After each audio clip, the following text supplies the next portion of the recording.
Déjà présent, insérez votre carte et nous allons bien sûr vous donner la parole si vous voulez la prendre à partir de votre siège. Merci une beaucoup. petite correction, honorable Abdoumbaou, à 3 minutes. Je me suis basé sur la liste qui m'a été transmise, donc s'il y a des rectifications, vous pouvez faire des notes et vous le transférez au huissier. Merci. Allez-y. Merci beaucoup, Monsieur le Président. Monsieur le ministre, Messieurs, Mesdames les ministres, Messieurs les secrétaires d'État, honorables collègues députés, Monsieur le ministre, ñu ngi lay sant di la gërëm ci orientation yu bees yi nga jox les politiques publiques destinées aux Sénégalais te lépp tënku ci agenda national de transformation Vision Sénégal 2050. Monsieur le ministre, gis nañ gis-gis bu sori gis-gis bu xóot bi nga am ci wàllu éducation. Voyez, Monsieur le ministre, l'accès à l'éducation pour les Sénégalais, pour les enfants des Sénégalais de l'extérieur est également un droit. Bu ñu demee ci sunu constitution article 22 ñu ngi wax ni l'État a le devoir et l'obligation de garantir l'éducation aux enfants des Sénégalais qui se trouvent en territoire sénégalais. Nous trouvons que cette disposition est obsolète. À l'heure où on parle de digitalisation, disposition boobu de la Constitution méngootul ak jamono. ñu ngi lay invité avec le président de la République ngeen xoolaat disposition boobu. Monsieur le ministre, vous revenez fraîchement de la Gambie. Vous avez visité les écoles sénégalaises de la Gambie. Ces prestigieuses écoles sénégalaises qui font chaque année des résultats. waaye ñu ngi lay xamal, monsieur le ministre, que ces écoles sénégalaises n'ont pas de statut. Elles sont ridiculement rattachées à l'inspection d'académie de Kaolack. ñu ngi lay ñaan nga réhabiliter le statut des écoles sénégalaises. Monsieur le ministre, à quoi sert la carte nationale d'identité biométrique CEDEAO? ñu lay fàttali.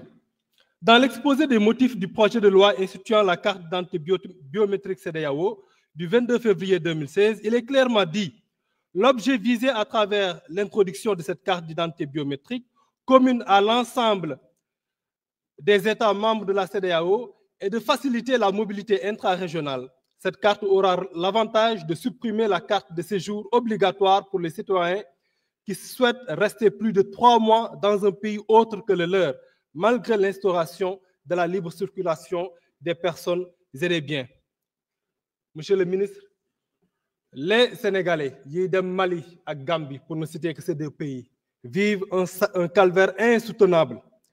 Ñu ngi yóbbante également à nos collègues députés yi nekk au Parlement CEDEAO ñuy fàttali disposition boobu ndaxte ay chefs d'État ñoom ñoo toogoon jël ay décisions. Heureusement, monsieur le ministre, que vous avez parlé de la réintégration des déplacés ou réfugiés casamançais installés en Gambie et en Guinée. Ñu lay fàttali que ni ñooñu ils ont perdu toute trace de leur identité, de leur nationalité. ñu ngi lay ñaan nga am politique bu leer bu réintégration pour ñu dellu si seen ay gox d'origine, pour ñu réconcilier leen ak seen ay origine, pour ñu réconcilier leen ak seen histoire. ñu mën a contribuer ñoom également ci développement bu Sénégal, waaye également ñu mën a jariñu ci li nga xam ne ñun ñëpp ñoo ko bokk, ñoom également ñu mën ci jariñu. ñu ngi leen di sant di leen gërëm. Merci beaucoup, honorable Alassane Niang. Honorable Ansoumana Sarr, vous avez la parole.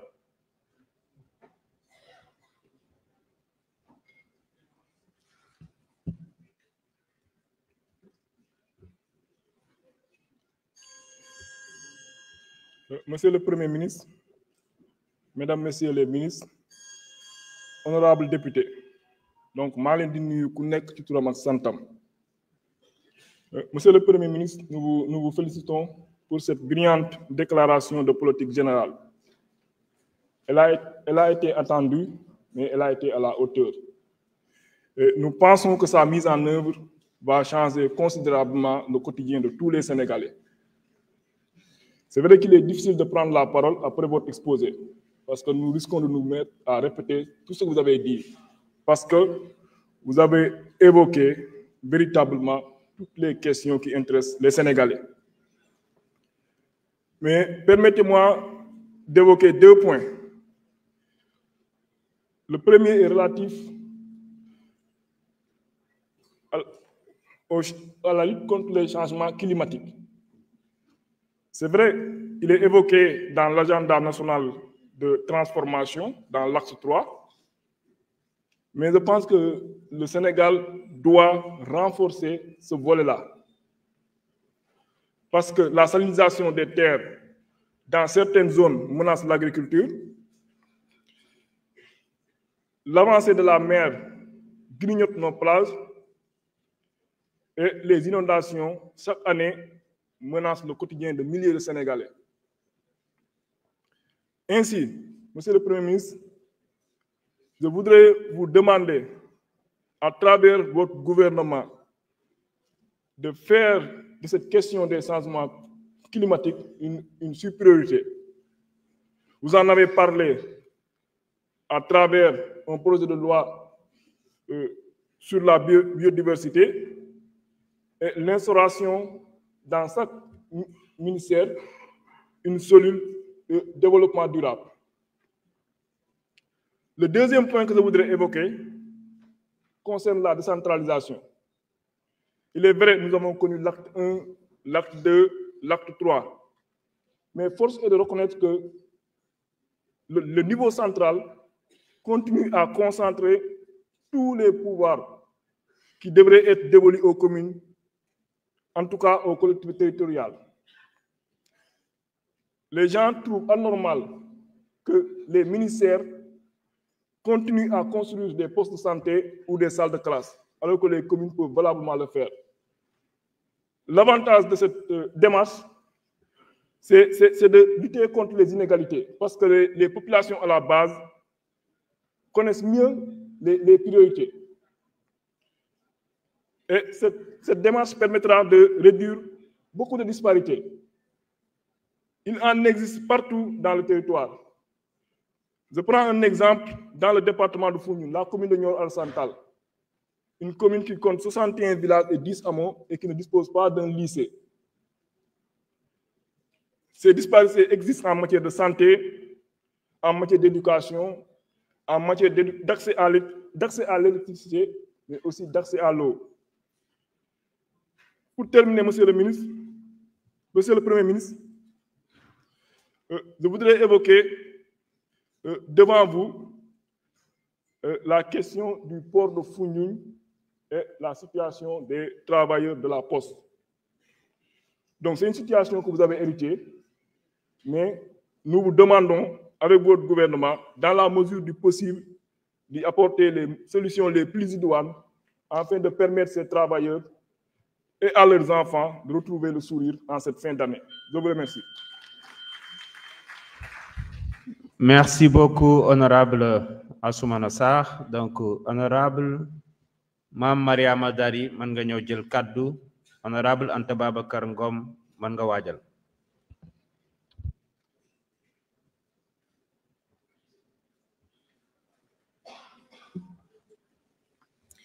Merci, Monsieur le Président. Bonjour, Monsieur le Ministre, chers membres du gouvernement, chers honorables. Monsieur le Ministre, nous ngi lay gërëm bu baax ci sa speech bi nga def ci DPG bi mais ñun dañu amone ben problème bo xamné il fallait que ñu wax ci moy assainissement. L'assainissement dans la région de Dakar est un problème bo xamné bu nawet di ñëw kenn nelawatul.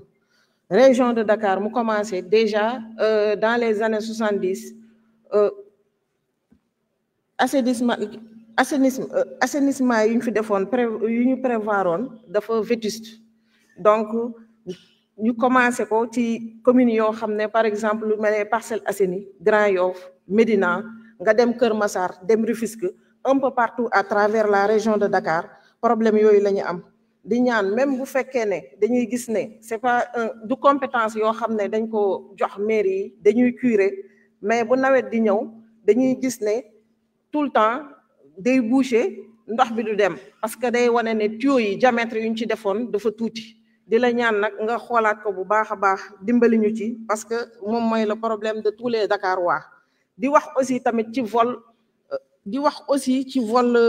grille avaloir yu ñuy def Dakar képp kuy xëy da ngay gis ne grille avaloir yi gars yi jël nañ ko ferrailleurs yi sonal nañu ndaxte ndox bi fa lay jaar bu fekkee ne ndox bi dafay ñëw ànd ak salte yi da koy boucher moo tax Dakar waay kenn du nelaw ci période hivernage beneen bi damay ñëw ci problème mobilité urbaine boo xam ne ñu ngi koy dund ici à Dakar ñëpp xam nañ ne mobilité urbaine bi dafay saa yu amee problème day impacté ci fluidité transport bi donc dañuy gis ne même bu ñu defaree yoon yi gis nañ ne les routes sont vétustes mais bu ñu defaree yoon yi dafa am ay entreprises concessionnaires ngeen baal ma dinaa tudd tur lu mel ni Senelec SDE Sonacos Senelec yuy sectionné yoon yi te buñ ko sectionné dootuñ ko defaraat bu baax bu tawee foofu la ndox bi di jaar yàq tali yi ba kenn dootu ci mënati jaar l'étroitesse des actes routiers lu ci mel ne BRT bi bu ñuy xëy si benn oto bu paanee ci yoon bi rek keneen du dem parce que gis nañ ne yoon yi dafa xat di ñëw tamit ci SAGES dañuy gisoon société africaine d'études et de stationnement boo xam ne dafa doon réguler circulation bi à Dakar di xool parc automobile bi gis nañ ne ça n'existe plus te gis nañ ne oto yi yokku na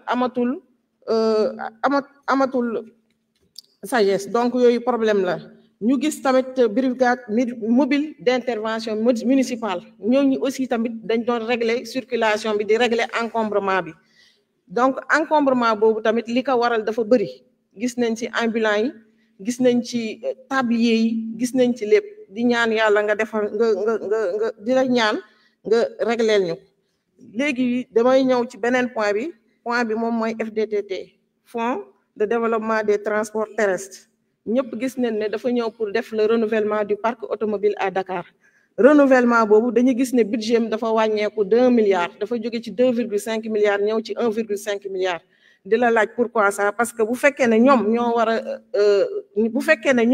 ñoo war a renouveler parc automobile bi ñu wàññi seen budget kon ñoom ni ñuy def di ñëwaat aussi si surcharge Tata yi parce que dañuy bañ ñombe am comme ni mu amee woon ci bateau la Joola wala yéen da ngay gis ñu surchargé ba oto bi day demee boor gis moto Jakarta yi gis charretier yi mënuñu bokk yoon ak automobilistes yi loolu yëpp day indi problème de circulation à Dakar gis naa nag damay wax vite fait ci justice monsieur le ministre wax nga bu baax ci justice mais dañ lay ñaan que justice soit faite parce que gis nañ ñu bëri ñu fi nekk ñi nga xam ne les 17 femmes sont là. Merci beaucoup, merci.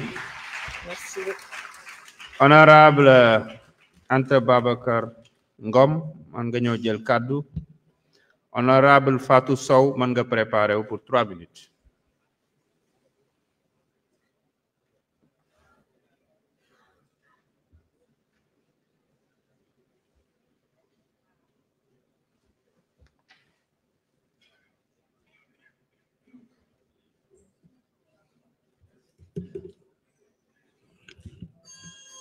Monsieur le Président de l'Assemblée, Mesdames, Messieurs les ministres, chers collègues, Monsieur le Premier ministre, 8 mois pour arriver à l'Assemblée nationale dalal ak jàmm yàggoon na mais jaan ci suuf tànk ci suuf yàgg xamoon naa ne dañ tase. Monsieur le Premier ministre, kàddu yi rafet na déglu nañ lépp ñu lay nangul yéene bi nga xam ne am nga ko ci Sénégal waaye ñun ci say jëf la ñu lay xaar monsieur le Premier ministre. bu ñuy wax tey alternance générationnelle am na loo ci liggéey lu am solo mais ñu lay ñaan mu bañ a nekk rek alternance générationnelle mais une alternative de qualité ndaxte dañu fas yéene nekk des leaders de l'opposition mais une opposition responsable lépp loo xamante ne gouvernement bi wax na ko te mu war a jaar yoon dinañ taxaw fii nangul leen ko mais mu wóor leen ni tamit monsieur le Premier ministre ak ce gouvernement lépp loo xamante ne jaarut yoon duñ ci am sikki sàkk dinañ taxaw fii waxal ko sénégalais yi monsieur le premier ministre planification à long terme am na solo gis-gis ba 2050 am na solo mais dañu gëm ne dafa laaj ay mesures urgentes fii ci année 2025 pour génne sénégalais yi ci guuta malgré mesures yi ngeen wax yëpp depuis 8 mois tey la wàllu gën a aay tey la dund gi gën a cher woyofal bi mi ngi yóbbu fitu borom kër yi 2024 année record la ci émigration clandestine étudiants yi enseignants yi retraités yi monsieur le premier ministre ma bëgg a xam ñun jigéen ñi luñ la def ndaxte nag safuñu sàpp ci say programme jot na nga gën ñu bàyyi xel booy wax di ñu tudd ngir jigéen gën a gis boppam ci say programme yi nga xamante ne proposé nga ko ci biir Sénégal ci sa gouvernement bi néew na jigéen yi nga xamante ne gis nañu ko te jigéenu Sénégal rafetlu wuñ ko monsieur le premier ministre 2 minutes merci beaucoup. Merci honorable Anta Babacar Ngom. Honorable Fatou Sow, vous avez la parole pour 3 minutes. Honorable Saloum Dione se prépare.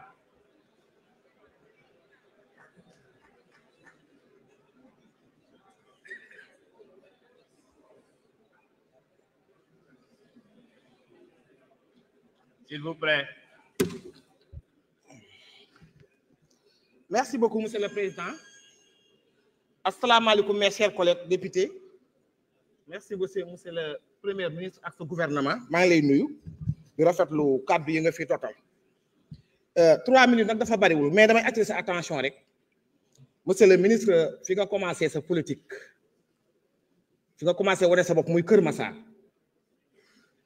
may wax ne 2018 bi nga fay mitin bu mag bi may rendre hommage ndeysaan Mariama Sagna ci lañ ko reyoon defe naa ni Kër Massar googu tey war nga leen a bàyyi xel bu baax jeunes yi Kër Massar nag yónni ma ndax li tax ñu yónni ma mooy jox nañ la lépp defal nañ la lépp fal nañ la président indi la majorité assemblée nationale te yaakaar naa bi nekk élection locale yi am na lu ñu la jox ndax Kër Massar mun naa ne département Kër Massar 6 communes yëpp yaa ko gagné yaa ngi ñi nga àndaloon.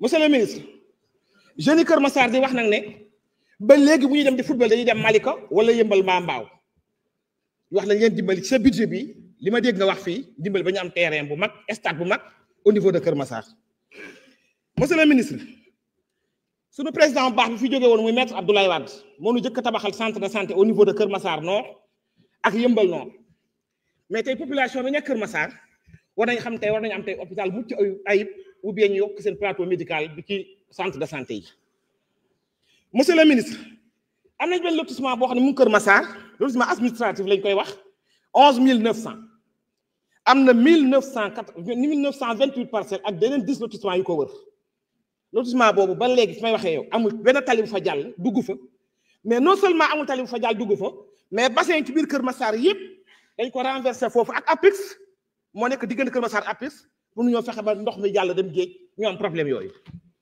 monsieur le ministre bi ñëwee département bu Kër Massar dañ koy sant président Macky Sall moo ñu defaloon département au niveau de Kër Massar. mais département bi mu ne dañ ko ci sant nag ndax nit ku boo bëggee fukk mu jox la juróom da ngay sant yàlla mais dañuy wax ne Kër Massar département mënu ko yor ndax Kër Massar ci biir Dakar lañ ko implanté yàlla moo dogal na kër la nag dañu naan kër te Kajoor lay nekk mais Kër Massar bi ci biir Dakar la ne ñu doon yàlla nag département boobu boo ñu ko may defal ñu ko ville ndax nekk département ñu am 300 millions ci budget nga xam ne président conseil département dafay jaaxle dafay sa am problème pour génn bëggoon nañu ngeen dimbali ci département de Kër Massar ñu modifier def ko ville dinañu amal solo trop monsieur le ministre je vous remercie. Merci beaucoup honorable Fatou Sow. Honorable Saloum Dione mën nga ñëw jël sa kaddu. Honorable Mayabe Mbaye se prépare.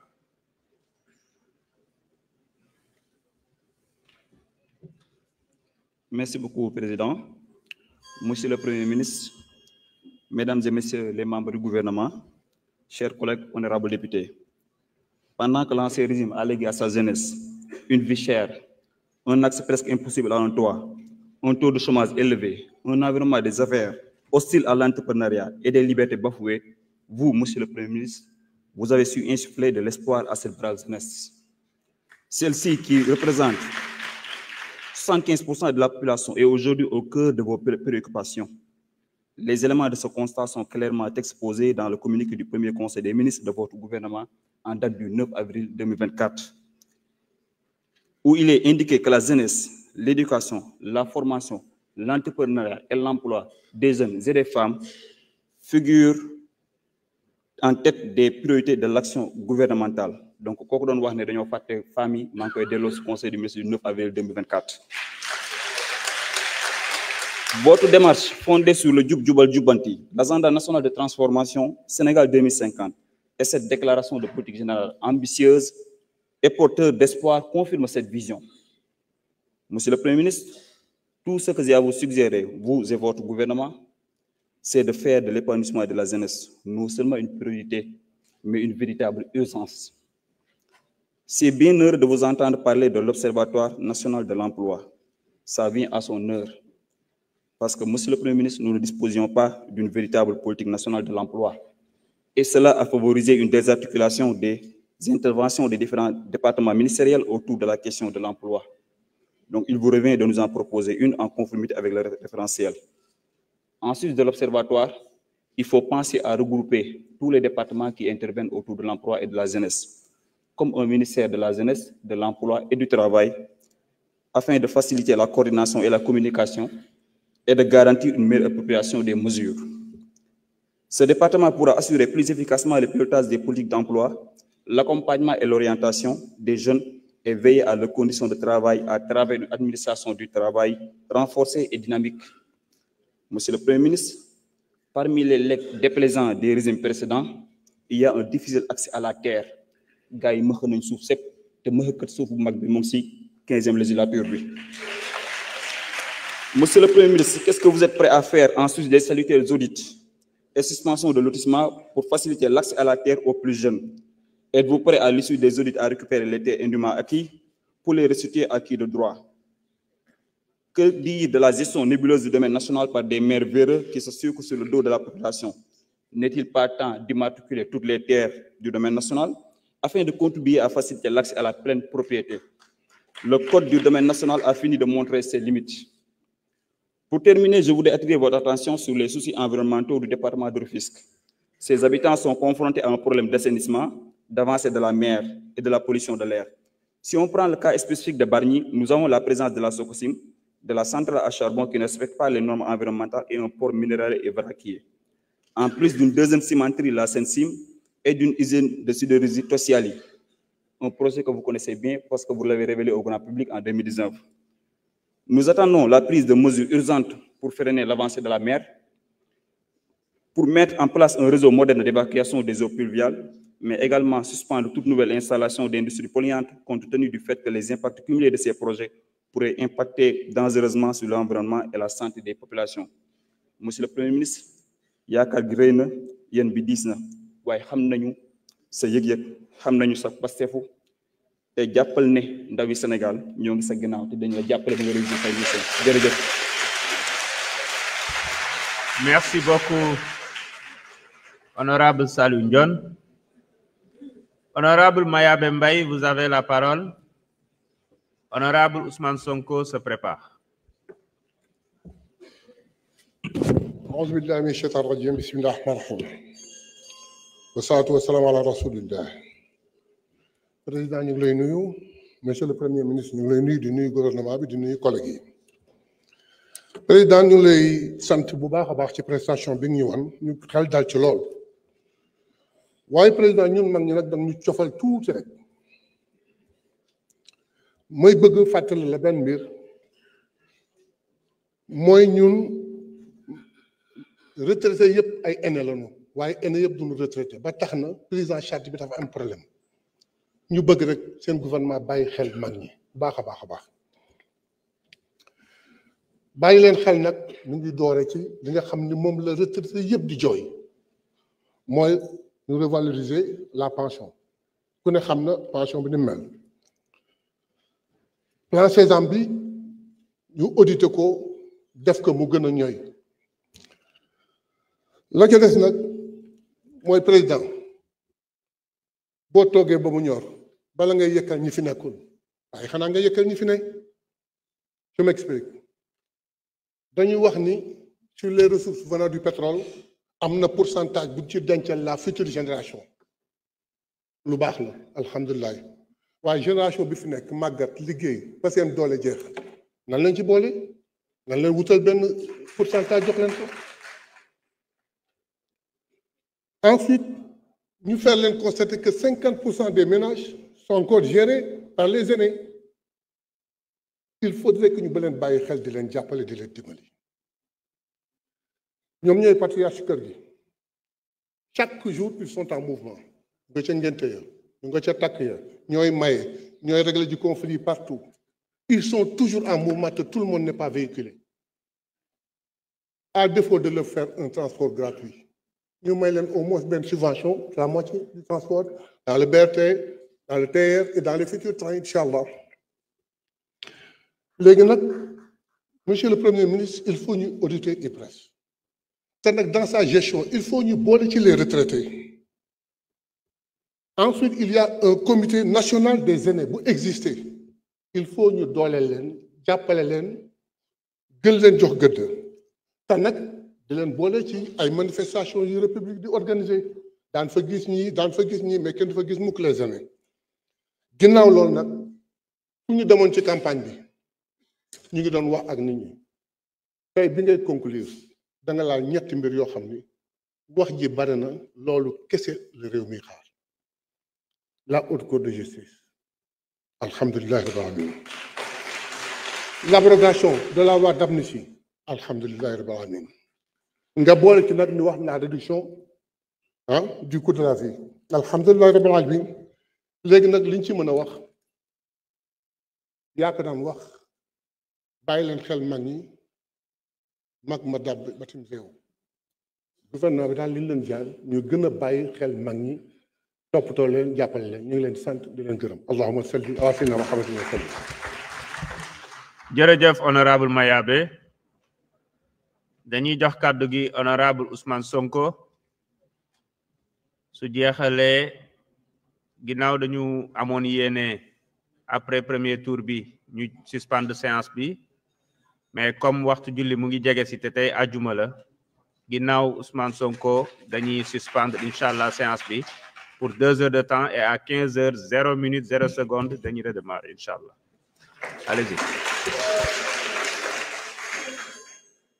Auzu billahi mina seytaani rajim bismillahi rahmani rahim assalamu alaikum wa rahmatullahi taala wa barakatuhu maa ngi nuyu chers honorables députés di nuyu monsieur le président di nuyu monsieur le premier ministre maa ngi rafetlu bu baax sa exposé di kontaan bu baax ci plan bi nga xamante ne dans votre agenda Sénégal horizon 2050 ngeen jagleel la Casamance un traitement spécial ñu ngi leen di gërëm bu baax ci loolu parce que xam nañu ni vous avez compris que la Casamance est très en retard parce que comme ni nga ko waxee fii 2 décennies de conflit les formations yi nga xamante ne yooyu ñoo waroon dugg si pour ñu mën a former jeunes yi ak femmes yi ces formations-là sont orientées ailleurs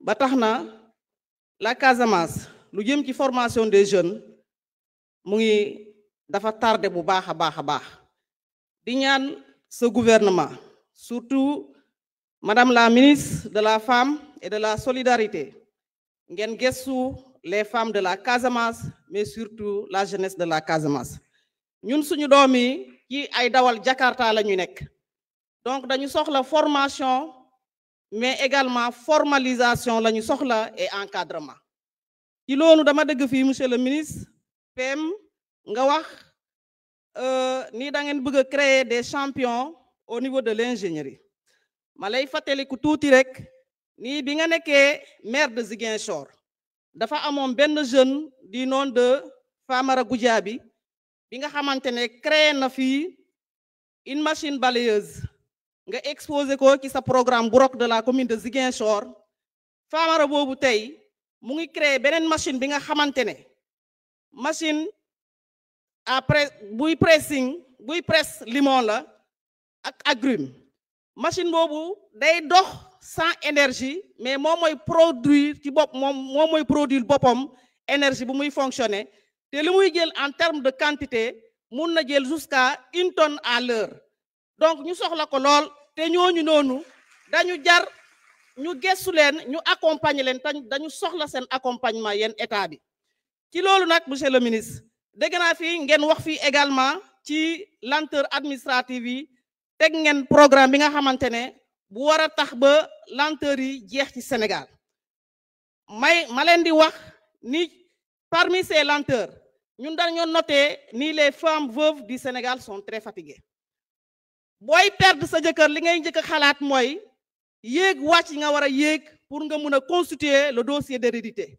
loolu mu ngi tax ba famille yu bëri seen doom yi seen njàng mu ngi yàqu donc vraiment boo leen ci taxawee ba ngeen numériser administration au point que lenteur yi dina fi jeex vraiment dinañ leen sant di leen gërëm parce que lii moom mun na dal ku nekk vraiment ñun Casamance ñu ngi leen di naan ngeen gëstuñu parce que coono bi bari na dara nekku fa la Casamance est en retard plan infrastructure Casamance dara nekku fa amul ay tali au plan également sanitaire hôpitaux yi dañoo feebar hôpitaux yi ñoo gën a feebar sax maladie donc vraiment tabaxal leen ñu ay hôpitaux de niveau 2 pour que ñu bañ a déplacer suñu maladie jóge Casamance pour Dakar mais ñu toog au niveau de Ziguinchor ou bien au niveau de Bignona ñu mën a faju foofu je vous remercie. Merci beaucoup, honorable député Ousmane Sonko. Mes chers collègues, la séance est suspendue.